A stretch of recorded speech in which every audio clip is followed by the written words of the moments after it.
You just have to mix everything, and you'll never have to overpay at bakeries again. About 4 cups of cornstarch. About half a cup of butter at room temperature.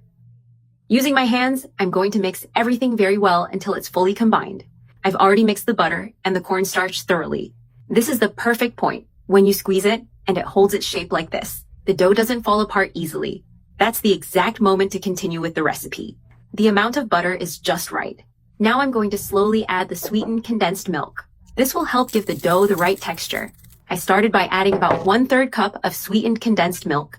I'm also going to add 1 cup of colorful sprinkles. I mix well to make sure everything is evenly distributed in the dough. This recipe is perfect and yields plenty of little cookies, made with cornstarch, sweetened condensed milk, and sprinkles.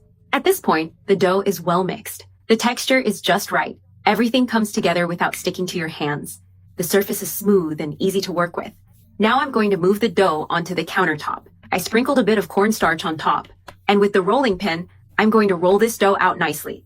I roll it until I reach the desired thickness, always gently to avoid tearing. This way, it won't stick to the surface and is easier to handle. I keep rolling it out gently. No need to flip the dough over. It's quite delicate and might tear easily. That care helps the cookies come out evenly shaped. I continue rolling until I get the texture I want. Now the dough is fully rolled out. I'm going to use a cookie cutter. With it, I'll cut out cookies in the size I want. I cut them evenly using the cutter. If you don't have a cutter, you can use a glass or a lid. A glass jar lid also works great for this. I keep cutting until I've used all the dough. The leftover edges,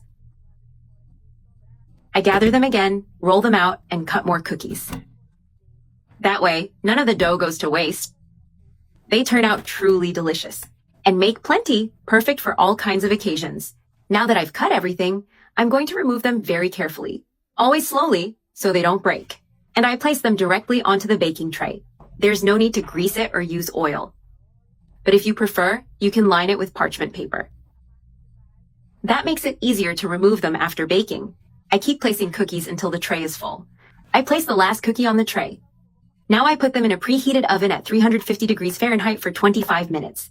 The cookies are baked and ready, golden on the outside and perfectly crisp. The ideal point is when the bottom is lightly golden. Now I move them onto a plate. I arrange them all nicely to serve with charm and convenience. They're perfect for breakfast, afternoon snack, or even to pack in the kids' lunchbox. A delicious practical recipe that comes together in no time.